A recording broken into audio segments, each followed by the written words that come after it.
I'm Sophie Shields. I grew up on the west coast of Scotland. I'm 21 years old and I'm also known as a blind photographer. Growing up, being able to see the sea meant that I was always in the water, splashing around, having fun. There was a family joke said that I could swim before I could walk, so I quite literally have been in the water since the day I was born.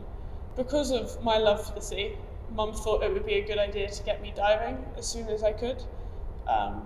For some background, my mum can't swim, so it's always been a bit of a jump that I became a scuba diver.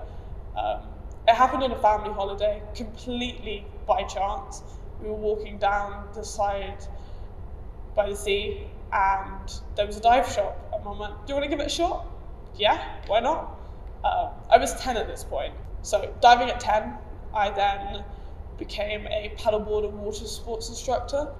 I was kind of teaching from 14. I was around other actual instructors and giving them a hand and helping out wherever I could, from lifting paddle boards to giving tips. I became a lifeguard at 16, which was the youngest you can legally do it. So did that and loved every moment of it. I'd spend all summer working as a lifeguard. I'd be in and out of the water all summer long, and then started helping out during the winters as well, which brings a very different side of the ocean and the water that most people don't really see. When I was 13, I had a routine checkup. I kind of got given some bad news. I got told that they weren't really sure what was going on, but something wasn't right. I got told that I had a condition called keratoconus. It's a big long word, but essentially it just means that the front of my eye is wearing thin. I then didn't hear back from the hospital until I was 17, because during that time COVID-19 hit, hospitals went into shutdown and my eyesight wasn't a priority in the grand scheme of things, because I hadn't realised how bad my eyesight had become. It's just something that slowly happens. My left eye is better, so I look predominantly out of my left, and so the little adjustments and tricks that I had learned to live with, I hadn't actively been thinking about. So I got a letter, and it was my A-levels. I was sitting my A-level photography exam. It was a 3-day exam. Day 2, I get this letter, which says, "You've actually got it in both eyes." That wasn't the easiest to hear. I think that my eye surgery was the hardest thing I had to do. But I sucked it up. I went and did my second surgery. I wasn't going to let anyone tell me that I couldn't do something that I knew I could do. So went back to hospital, did it again. That one was harder. It was during the summer before I started university. But the main difference being, because as I mentioned, I can't see out my right eye, so I look out my left. I then had to live for a couple of months when my left eye was blurry, which meant that my entire view was blurry.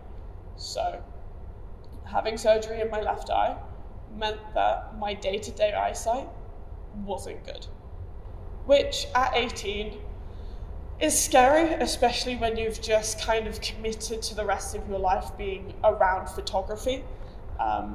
Started university in a month's time and I couldn't see. I'm incredibly lucky that modern technology exists. So I worked quite closely with our university team to figure out what could help me with my eyesight. I'm an underwater photographer and I'd committed to that before I was going blind, so I wasn't going to let my eyesight get in the way of it. Paul's Keris has given me some incredible opportunities. During the summer we experienced an octopus bloom. We had Deadly 60. They came down and filmed a segment with us, which was a truly incredible experience to be part of. We also had the BBC One show, and it kind of meant that I wanted to do it. I'd committed to it, it's 100% what I wanted and I knew that now. So to do that, I needed to get my commercial diving ticket, which is my HSC Scuba. Looked around the UK, there are kind of 5 places that do it. And the place I chose and the only place that had availability was Puffin Dive Centre in Oban.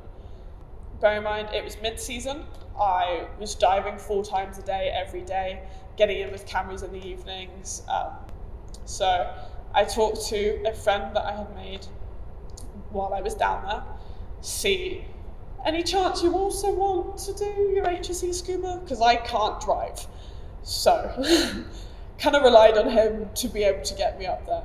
We both decided, yes, this is absolutely something we wanted to do. And so the idea kind of formed to do the Great Scuba Drive. The Great Scuba Drive started on the 1st of November 2025 and ended on the 30th of December. So we had about a month and a half and we dived everywhere. And I mean, we dived in 3 countries, a different dive site every day, driving as well. I was editing at night, we were driving, finding campsites. We met up with so many people. The diving community absolutely loved what we were doing. It got so much more attention than I expected it to. Bearing in mind we had 2 pretty young adults deciding that they want to go dive places, which is quite cool to see that people want to see UK diving. I've predominantly done my diving in the UK. I'm now at nearly 550 dives, and okay, I've done a couple of dives other places, but UK is my home. Keratoconus being a degenerative disease does mean that my future is kind of unknown, but that hasn't stopped me diving. I'm diving 4 times a day if I can. There is such a huge variety of abilities in diving.